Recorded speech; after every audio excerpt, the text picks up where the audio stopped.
সুপ্রিয় শিক্ষার্থীরা, তোমরা এই প্রশ্নটা ভালোভাবে দেখে নাও। এই প্রশ্নটি কোনো একটা স্কুলে এসেছে। এখন এই প্রশ্নটি হুবহু তোমার স্কুলে আসতে পারে, আবার নাও আসতে পারে। আবার 60 থেকে 70% কিংবা 70 থেকে 80% অথবা 90%ও কিন্তু কমন পড়তে পারে। আমরা প্রতিদিন এই টাইপের প্রশ্নগুলো দেখব। এর ফলে তোমরা পরীক্ষায় কমন পাবে এবং একটা কনফিডেন্স নিয়ে যেতে পারবা। এই প্রশ্নের উত্তরগুলো তোমরা বই অথবা গাইডে পেয়ে যাবে। বহু নির্বাচনী প্রশ্ন। 2, 4, 6, 8 অনুক্রমটি কোন ধরনের? -4, -2, 0, 2 অনুক্রমটি সাধারণ অন্তর্গত। ABC গুণোত্তর অনুক্রমভুক্ত হলে। লগ কোন শব্দটির সংক্ষিপ্ত রূপ? সি কি জাতীয় সংখ্যা? ভূমিকম্পের মাত্রা নির্ণয়ের সূত্র কোনটি? নাফি ও রাফির বর্তমান বয়স যথাক্রমে 25 বছর ও 15 বছর। 10 বছর পূর্বে তাদের বয়সের অনুপাত কত ছিল? তো এগুলো কিন্তু গাইডে খুঁজলে পেয়ে যাবা। 8x - 2y = -10x ও 14x - 8y = 4 সমীকরণ 2 এর সমাধান কত? সমকোণের সারণী বিপরীত দিকের বাহুকে কি বলে? sec θ = নিচের কোনটি? sin θ = 1/√2 হলে কোসেকের মান কত? তারপর OP = r সমান কত? sec θ সমান কত? কোন উপাত্তের পরিসর 36 এবং শ্রেণী ব্যবধান 5 হলে শ্রেণী সংখ্যা কত? এসএসসি 2025 শেষ মুহূর্তের প্রস্তুতি কোর্সটি করে পরীক্ষা টেনশন আজই দূর করে ফেলো। এই স্পেশাল প্রোমো কোড ব্যবহার করলে পেয়ে যাবে 500 থেকে 1000 টাকা পর্যন্ত ডিসকাউন্ট। কোর্সটি সকল গ্রুপের জন্য available. Summation d = -14 summation d² = 106 ও n = 6 হলে পরিমিত ব্যবধান কত? এক কথায় উত্তর দাও। অনুক্রম কত প্রকার? গুণোত্তর অনুক্রমের একটি উদাহরণ দাও। log e(x) কে কি দ্বারা প্রকাশ করা হয়? xm/xn এর সূত্রটি লিখো। দুই চলক বিশিষ্ট সরল সহ সমীকরণ লেখচিত্রের মাধ্যমে সমাধান করে কয়টি শর্ত পাওয়া যায়?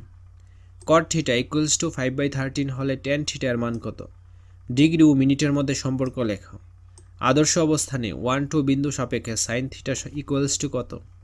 মাঝামাঝি বা কেন্দ্রের মানের দিকে উপাত্তসমূহের পুঞ্জীভূত হওয়ার প্রবণতাকে কি বলে?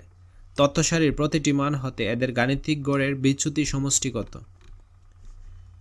খ বিভাগ সংক্ষিপ্ত ও রচনামূলক প্রশ্ন। নিচের প্রশ্নগুলোর উত্তর দাও। তো এখানে দেখো প্রশ্নগুলো কিন্তু অনেক সুন্দর করে দেওয়া রয়েছে।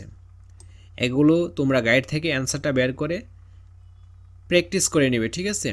তো তোমরা অনেকেই কমেন্ট করতেছো যে অনেক স্কুলেই কমন পড়তেছে, অনেক স্কুলে কমন পড়তেছে না, অনেক স্কুলে 60 থেকে 70% কমন পড়তেছে। তো কত পার্সেন্ট কমন পড়বে কি না সেটা ডিপেন্ড করতেছে তোমাদের ভাগ্যের উপর। কারণ এইবার সব স্কুলেই প্রশ্ন নিজেরা তৈরি করতেছে। এই ক্ষেত্রে কমন পড়তেও পারে, আবার নাও পড়তে পারে, ঠিক আছে? তোমরা পরীক্ষার আগে কি করো? অঙ্কগুলো বা বইটা প্র্যাকটিস করে যাও কিন্তু। তো এই প্রশ্নটা প্র্যাকটিস পারপাসে করে যাও, কারণ এগুলো তো ইম্পর্টেন্ট প্রশ্ন। এগুলো কোনো একটা স্কুলে আসছে, তার মানে এগুলো অনেক ইম্পর্টেন্ট। তোমরা কি করবে? এই অঙ্কগুলো করে যাবে। তাহলে দেখা গেছে কি এই টাইপের প্রশ্ন হুবহু আসতে পারে, আবার এরকম টাইপের নিয়ম আসতে পারে। তখন তুমি পরীক্ষায় অ্যান্সার করে দিয়ে আসতে পারবা। তো এটা কিন্তু কোনো লস প্রজেক্ট না, ঠিক আছে? তারপর এই প্রশ্নগুলো তুমি দেখে নাও, ঠিক আছে? আর প্রশ্নগুলো অবশ্যই গাইডে পেয়ে যাবা, আমার বিশ্বাস। আর গাইডে যদি নাও পাও, এরকম নিয়মের প্রশ্নগুলো কিন্তু পাবে, অনেক পাবে, ঠিক আছে? নিয়ম থাকলেই তো হয়ে যায়। তুমি নিয়ম অনুসারে অ্যান্সারটা করে নেবে। তাছাড়া যারা পড়ালেখা করেছ তারা এই প্রশ্নটা দেখে বুঝতে পারতেছো যে এই প্রশ্নটা কতটা সহজ।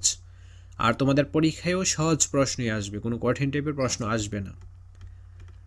তো আজকের ক্লাসটি এ পর্যন্তই। পরবর্তী ক্লাসটি সবার আগে পাওয়ার জন্য অবশ্যই চ্যানেলটি সাবস্ক্রাইব করে অল নোটিফিকেশন অন করে রাখতে হবে, যেন ভিডিও ছাড়া মাত্র সবার আগে তোমাদের কাছে পৌঁছে যায়। ধন্যবাদ।